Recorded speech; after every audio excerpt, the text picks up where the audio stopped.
Investing in the stock market can be a little bit tricky at times, especially when you're trying to find a company that is worth putting your money in to increase in value over time. So it all comes down to how effectively you analyze a stock's or company's balance sheet and assets and things, and relating it to its current value and price. Now, there are a few things you can actually look at which will make this task a little bit easier and give you a bit more success in investing over time, because essentially when you're buying a stock, you're buying part of a company and in hoping that it's going to increase in value over time based on what it's currently doing and which kind of direction and path it's going in. So you always want to be looking at companies which are being run very, very well and show a track record of improving over time. And like I said, there's a few things you can actually look at which will actually increase the odds or likelihood of you being successful over time.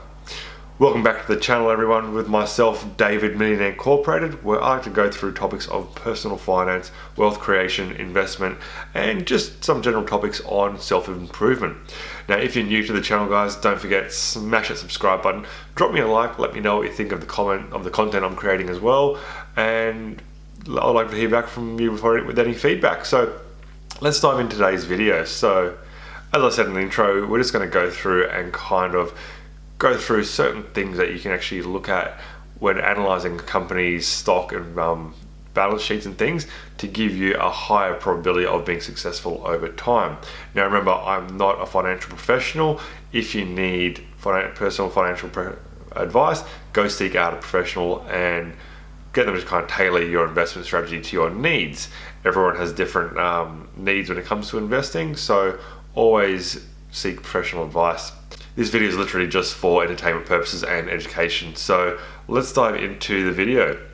So there's a few things that you can actually look at which will give you a better edge when it comes to investing. And these can be found on the company's balance sheets or analysis on certain websites and stuff, and can be found pretty easily. So the first thing that you should probably be looking at is price to earnings ratio, which is the current price of a company's share of a company's stock and divided by the company's earnings. And you want to be looking at companies which are ideally undervalued or equal value and showing prospective growth over time. So what ratio should you be looking at?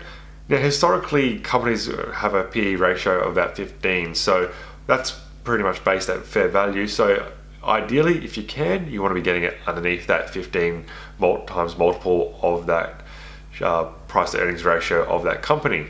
So if you're looking at that PE ratio, it's a kind of quick, easy tool or valuation metric which a lot of investors use to kind of shortlist stocks and companies to actually give themselves a bit of an edge.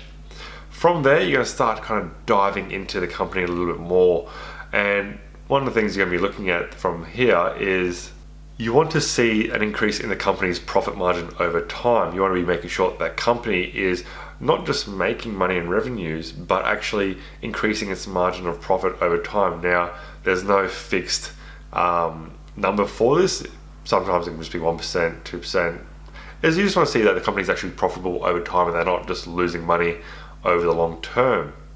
From there, another thing you actually want to be looking at to actually assess or analyze if a company is actually worthwhile putting your money into is revenue growth. So over time, you want to be making sure that the company is actually increasing its revenues from operations and things and not kind of going backwards. Now, there will be certain times where a company might not be making as much revenue but still profitable over time. Obviously, certain economic factors change over time, such as last year during the pandemic where a lot of things were shut down. Doesn't necessarily mean that they're a bad company, it just means things change suddenly and they have to kind of adapt over time. So this is where it kind of comes a bit tricky, where you actually have to sometimes dive into their financials a little bit deeper, into the company reports, and actually kind of scour their numbers a little bit more. So it does kind of take a bit of accounting and a bit of practice to do this over time. Another thing you want to be looking at is the number of shares in the company, if it's kind of staying stagnant or decreasing over time. Now, the reason why you want to be looking at this is if companies generally kind of release more shares over time, that means your stake in that company is decreasing, and the portion of that company you actually own, even though it might be a point of a percent, decreases if the company is releasing or issuing new shares for acquisitions and paying down debts and stuff. So not necessarily a good thing if they're actually doing that, but it doesn't necessarily mean it's bad. If they're acquiring other companies, those companies can actually bring in more revenue for that company which you're investing in. So you've got to kind of analyze it a little bit over time, but ideally you want to be seeing that the companies are either keeping their number of shares level or decreasing, which would increase your percent ownership of that company. Another thing you actually want to look at is quite easily that the assets are greater and above the current liabilities of that company. You want to make sure that company you're investing in has more cash and assets available to them on a short-term basis than what their liabilities and expenses are. So kind of like if you had $100 in cash and your bills are 50, you know that you're covering your expenses over time and you're not going to put yourself into financial trouble. Obviously, if a company's liabilities exceed their assets, that might spell a bit of trouble for that company over time. And not only that, you want to probably see that the current assets is actually increasing over time and that their liabilities are either keeping stagnant or decreasing as well. So liabilities are things like debts and pension payments, things like that, things which kind of means money's going out from that company to maintain that company over time. And obviously assets are cash on hand, investments, revenue, inventory, things like that, things which they can actually sell and actually make money from. Next on the list of things to look out for companies is that they are free cash flow positive. And that literally means that the cash from operations for that company is higher and above what the capital expenditure is for maintaining that company.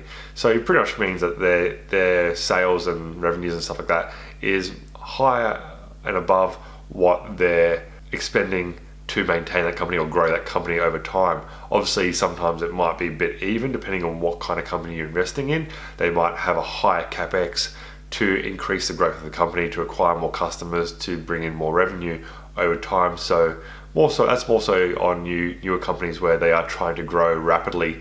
So sometimes it means that you've got to kind of dig into the numbers a little bit deeper and into the sector a little bit deeper to figure out what's similar for other companies in that sector, say IT companies or mining companies, where they have different kind of capital expenditure requirements to kind of get the company off the ground and growing over time. So you got to kind of dig into those numbers a little bit deeper. So every company is different, every kind of sector is different, and you need to kind of do your own analysis when it comes to that. So those are some tips and tricks that you can actually use to actually assess a company's value and kind of come up with your own valuation of the company and what it's worth. And then from there you got to kind of figure out what price you are willing to pay for that company. Now, if you're a novice, you might not necessarily want to do this straight off the bat. You might want to kind of learn how it goes, do a bit of paper trading, which is where you say you do your analysis of the company. Say you like company XYZ, but you're currently finding it a bit overvalued, so you want it to kind of drop down in price a little bit before you actually buy into that company and see if over time you are correct in your analysis. But the easiest way you can actually invest in the stock market is quite literally by buying the index fund. So the index fund is literally just the basket, or buying the entire exchange itself, so to speak. So this is actually what Warren Buffett says for most novice investors to do. That way you got to kind of keep with the market instead of trying to beat the market over the long term, which even the best analysts and things don't do successfully over time. So buying the index fund probably saves you a hell of a lot of time and money, and you're going to get the returns over time, which is kind of typically what they say is about 10% per annum return from the index fund. So you could have done all those steps which I just listed earlier on, or you could have just saved yourself some time and bought into the index fund. But sometimes certain companies will do over and above what the index fund returns. So sometimes you might want to break up your portfolio a little bit into the index fund or dollar cost averaging into that, and maybe some speculative plays on some stocks that you might think will go up over time. So hopefully that's all helpful for you guys. Don't forget, hit the subscribe button, leave me a like, and let me know in the comments what you think about this video, or if you have any other kind of tips and tricks or tools that you actually use to analyze a stock's price and valuation tools. Cheers guys, catch you on the next one.